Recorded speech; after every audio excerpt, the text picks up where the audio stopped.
This week I'm testing the Volkswagen Touareg, and these are my top 3 family-friendly baby drive features.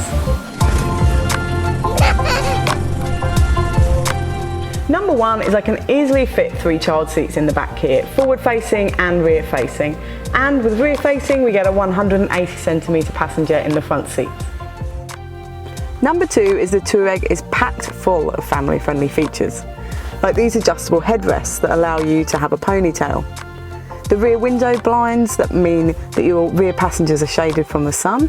There's a light switch in the ceiling here that allows you to turn the rear lights on and off as well. There's also auto lock and unlock doors, so you can keep your hands free for carrying your kids and all their stuff. There's individual child locks on the driver's door panel that allows you to lock either side of the rear doors.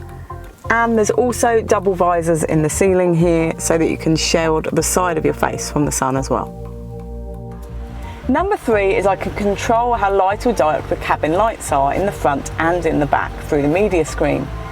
This is really good at night time, so I don't have to put the rear lights on for my little passengers in the back. The cabin lighting is enough. I've had a great time testing the Volkswagen Touareg this week. To see the full review, go to BabyDrive.com.au.